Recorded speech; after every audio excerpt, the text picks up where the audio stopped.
Hi, my name is Mandy Nevius, and I'm a member of Tulsa Chorale. Thank you for joining me today for the 6th episode of our series, Beethoven and the Beatles, Celebrating the Revolutionaries.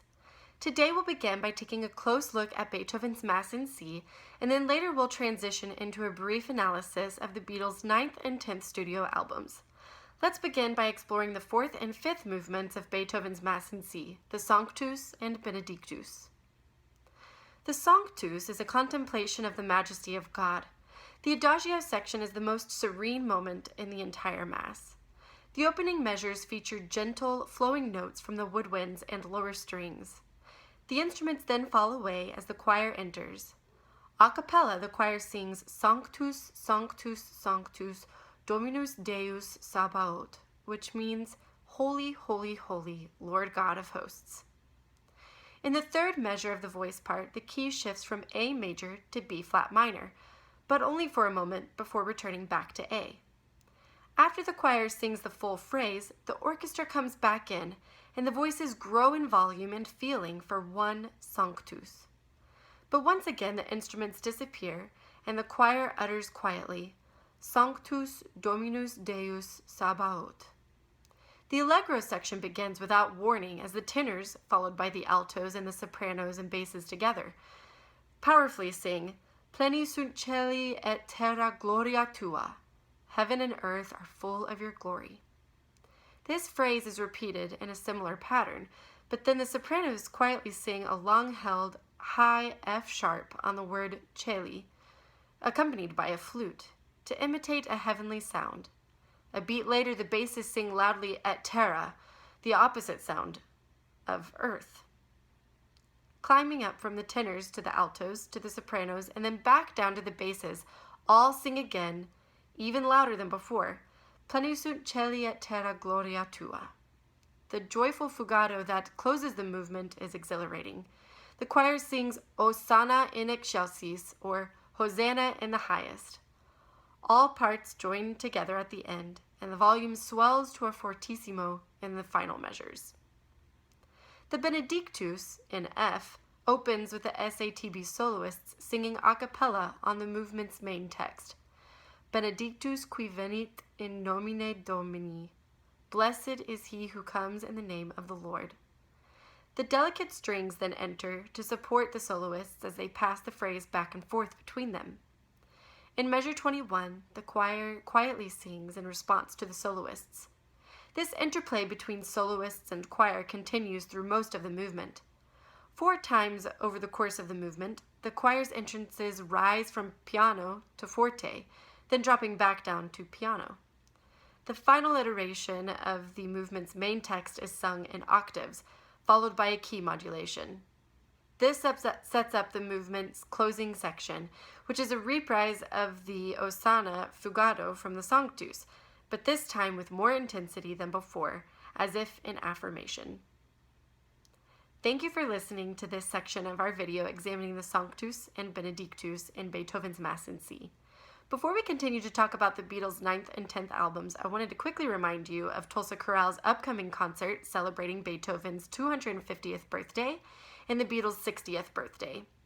Our concert will take place on October 13th at the Admiral Twin Drive-In and will include a showing of Tulsa Chorale's virtual performance of the Kyrie and Gloria from Beethoven's Mass in C, a screening of the film Sgt. Pepper's Lonely Hearts Club Band, and a live performance of Beatles songs by Tulsa's own Retro Rockets.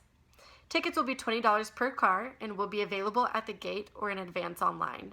The gate will open at 6:45 and the concert will begin at 7:30. It's going to be a fantastic evening celebrating these revolutionaries. You won't want to miss it. Now for the Beatles' 9th and 10th albums. The same month that Sgt. Pepper was released, the Beatles participated in a television special called Our World, which was the world's first live international satellite broadcast. The song they played was All You Need Is Love. It was especially nerve-wracking for the band because it had been over a year since they performed live. The song was officially released nearly 2 weeks later as a single with Baby You're a Rich Man. In August 1967, the worn-out Beatles needed time to recuperate from the demands of their work. They left London for a campus in Wales to take part in a week-long retreat given by an Indian guru. But days after their arrival, they received the news that their manager, Brian Epstein, had accidentally overdosed on sleeping pills and died. They were in complete shock and concerned about how they would be able to function without their friend. In response to the news, Paul gathered the Beatles inside his home to work together on a project to honor Brian. Inspired by a childhood memory of mysterious tours that took kids on buses to a surprise destination, Paul put forth an idea that the Beatles film an impromptu, plotless movie, Magical Mystery Tour. They began filming 2 weeks after Brian's death, and the entire film was shot in 2-week-long periods.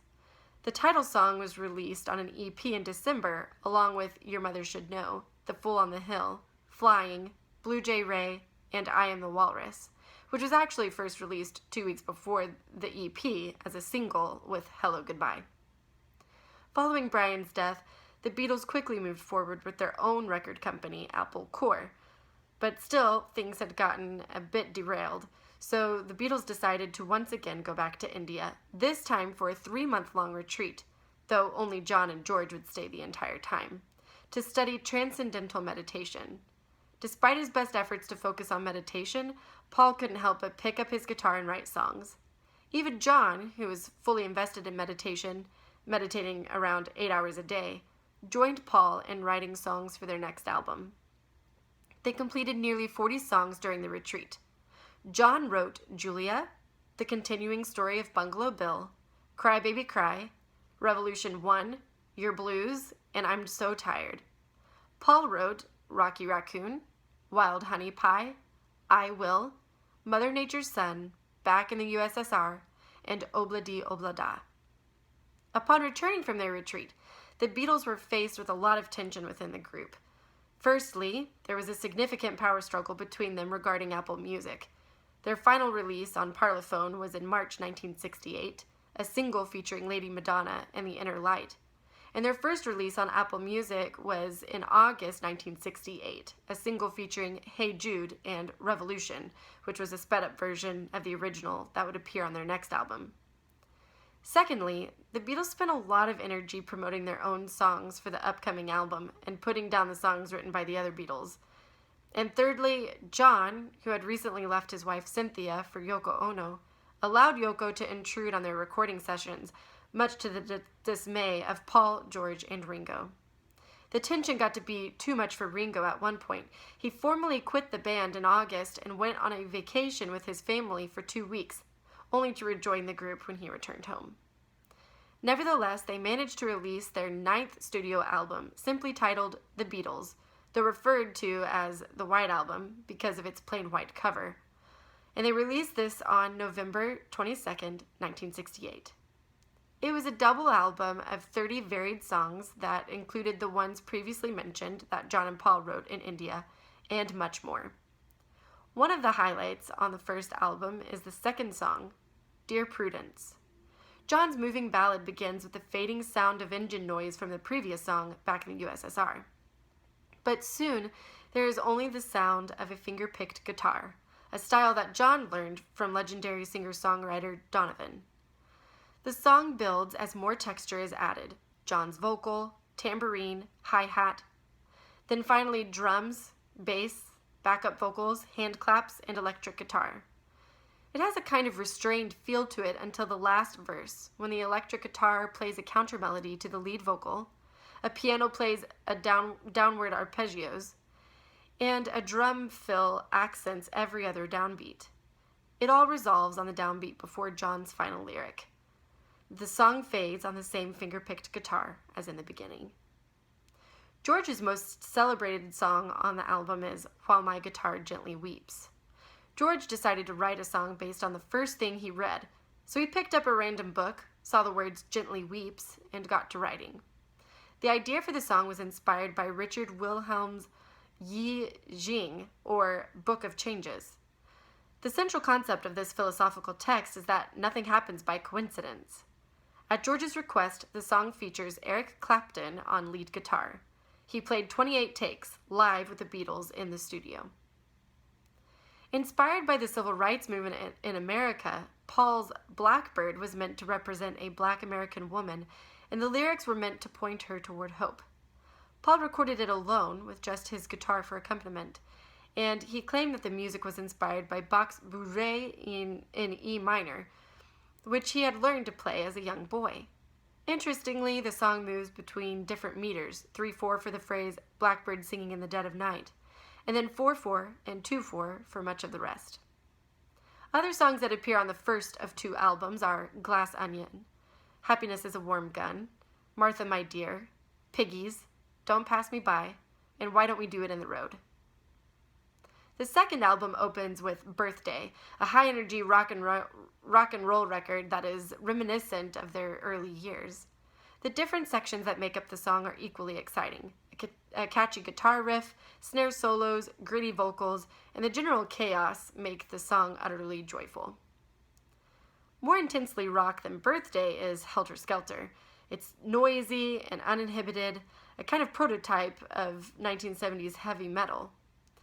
Particularly memorable are Paul's crackling voice, the heavy cymbals, and the grating sound of the out-of-tune guitar.